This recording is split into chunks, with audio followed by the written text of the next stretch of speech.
Hello viewers, welcome to my YouTube channel. Get ready for heart-touching stories. Don't forget to subscribe and let's begin. Margaret Elaine Kowalski had lived in her house on Birchwood Lane for 37 years. She had painted the shutters herself twice. Once in 1989 when the original builder's gray had faded to the color of old disappointment, and again in 2003 when she and Harold had decided on a deep colonial blue that made the white trim glow like something out of a Christmas card catalog. She had planted the Japanese maple in the front yard the spring after her youngest, Daniel, learned to walk, because she wanted him to grow up alongside something that turned brilliant red every October, something that would remind him that change could be beautiful.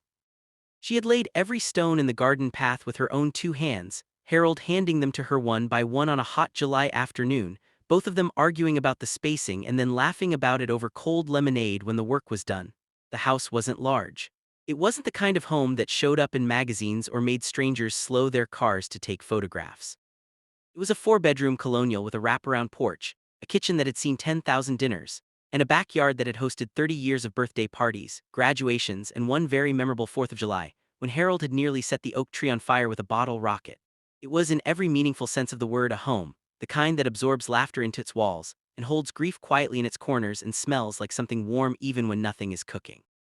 Margaret loved it the way you love something that has held your whole life together. And so it was that on a Tuesday afternoon in early October, when the Japanese maple was doing its annual miracle in shades of crimson and copper, Margaret found herself standing on that very porch with her daughter-in-law, Brianna. Brianna had married Daniel 11 years ago in a ceremony that Margaret had helped plan, fund, and execute with more patience than she'd previously believed herself capable of. She was a striking woman, tall, sharp-eyed, with a sense of interior design that bordered on militant and a talent for backhanded comments so smooth they didn't register as cuts until you were already bleeding. They had what Margaret privately described to her sister Ruth as a cordial relationship. They were unfailingly polite to each other. They hugged at holidays. They exchanged compliments about meals and outfits with the efficiency of diplomats.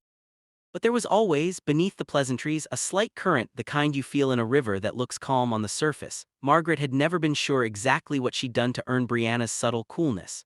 She had tried in the early years to bridge whatever gap existed between them. She had taken Brianna to lunch, asked about her work, complimented her cooking, and praised her parenting. She had bitten her tongue on 100 occasions when the children, Oliver, now 9, and little Sadie, who had just turned 6, were handled in ways Margaret might have done differently. She had learned through decades of hard-won wisdom that children belong to their parents and grandparents must learn the art of the carefully held opinion. It was an art she had practiced faithfully. But Brianna, it seemed, had a different art form entirely. On this particular Tuesday, Daniel was at work and the children were in school. Brianna had stopped by unannounced, which she occasionally did, usually when she wanted something, carrying a tray of coffees from the expensive place downtown and wearing an expression that Margaret recognized as the preamble to a significant conversation. They sat on the porch. The maple blazed. The coffee was good. Margaret waited. "Kids have been talking about you constantly," Brianna began, which was always a pleasant opening. "Oliver especially, he loves coming here." "I love having them," Margaret said, and she meant it entirely.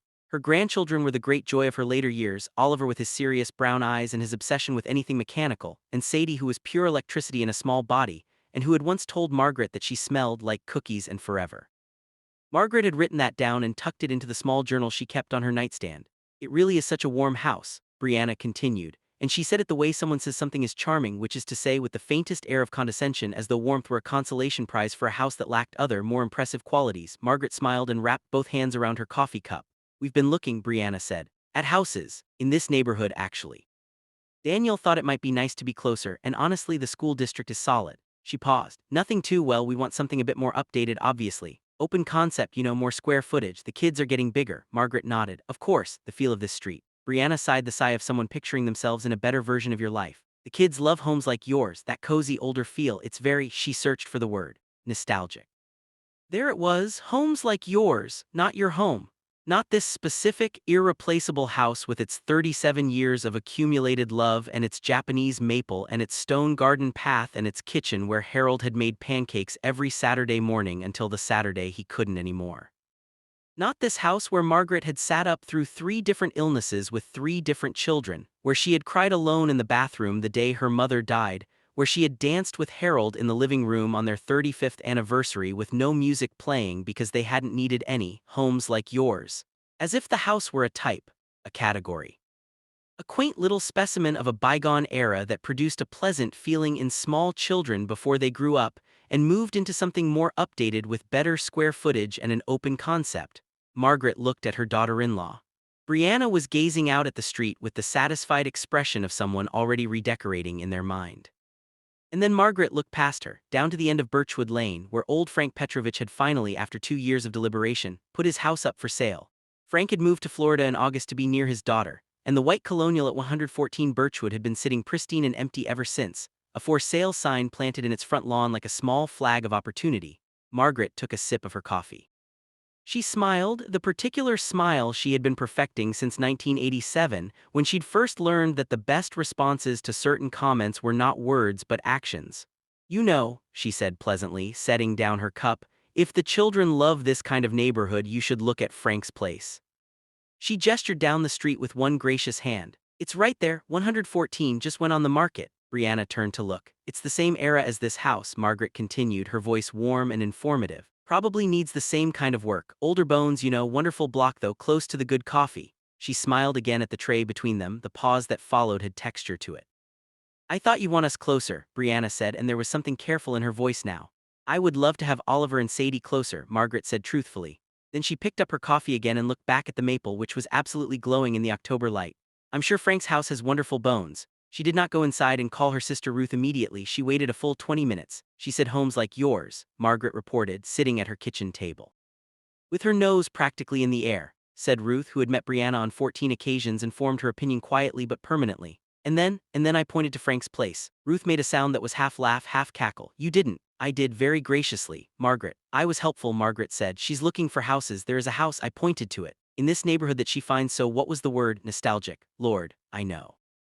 Ruth was quiet for a moment. "How do you feel?" Margaret thought about it honestly. She looked around her kitchen, the yellow walls she'd chosen herself, the copper pots Harold had given her piece by piece over 20 years of birthdays, the photographs on the refrigerator held up by magnets Oliver had given her, the small window above the sink that looked out onto the garden path in the backyard where the oak tree still bore, if you look closely, a faint scorch mark from Harold's bottle rocket.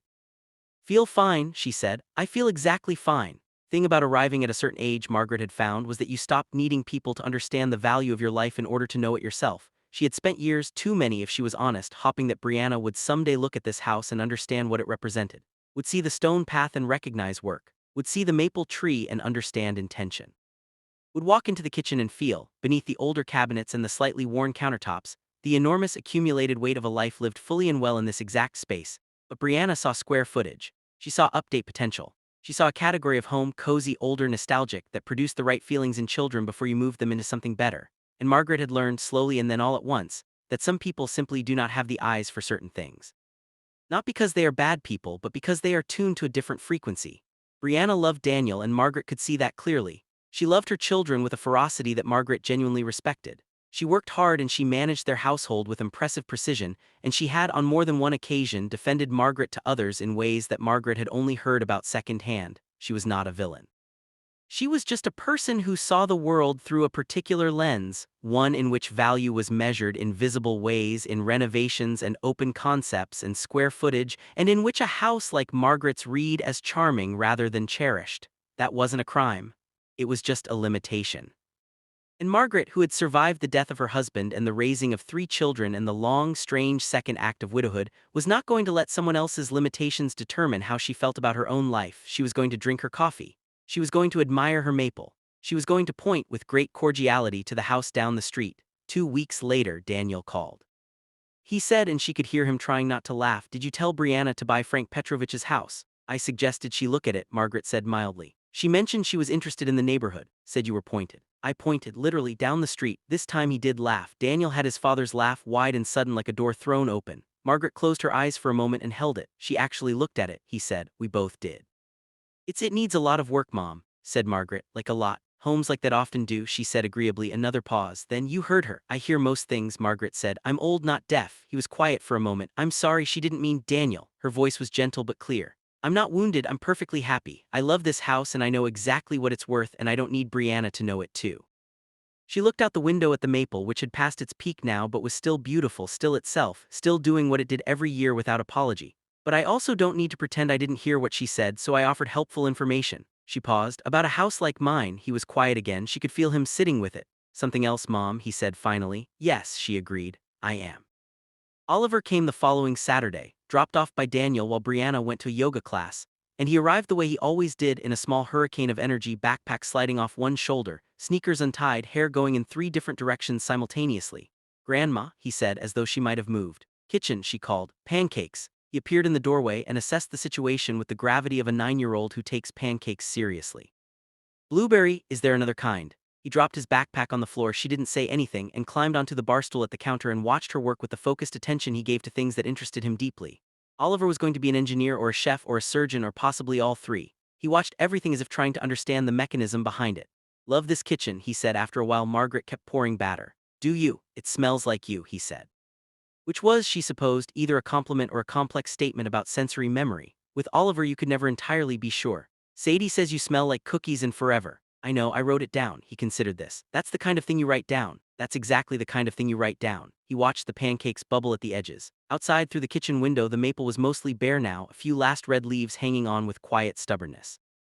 Mom said we might get a house on your street, he said. Margaret flipped the first pancake with a practiced turn of the wrist. I heard that. Think that would be good. He rested his chin on his hands. Then I could walk here, you could, without Dad driving me. By yourself, she confirmed. He smiled. Harold's smile, Daniel's smile, the Kowalski smile that went all the way up to the eyes, and something moved through Margaret's chest, quiet and vast, the way the deepest feelings always moved. Not dramatically, just fully. Grandma, this is my favorite house, he said. Not like just the kind of house, I mean this one, specifically.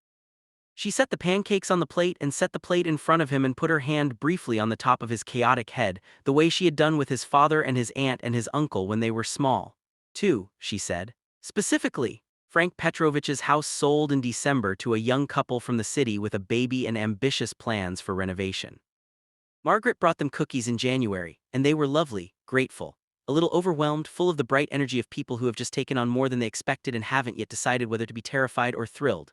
Brianna and Daniel found a house in the spring, 3 towns over, with an open concept and new appliances and a yard that was flat and easy and would be, Margaret thought, very manageable. She was invited to the housewarming. She brought a gift.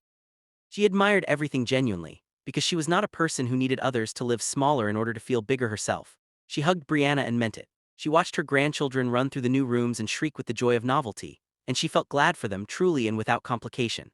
And then she drove home, back down the familiar roads to Birchwood Lane, and she parked in the driveway and sat for a moment looking at her house in the early evening light. The maple was just beginning to bud. By October it would be magnificent again. She thought about Harold handing her garden stones one by one. She thought about Daniel learning to walk, all that joyful, determined wobbling. She thought about Oliver saying this one specifically, with his chin in his hands and absolute certainty in his eyes. She thought about 37 years of a life built carefully, stone by stone, in this exact place. Then she got out of the car, walked up the path she had laid herself, climbed the porch steps and went inside. The house smelled warm. It always did. Some houses are categories. Some are coordinates, the precise location of everything that ever mattered. Margaret Kowalski knew which kind she had. She had known it for 37 years. She would know it for as long as the maple turned red and the porch held and the kitchen smelled like something good, which she expected would be a very long time indeed.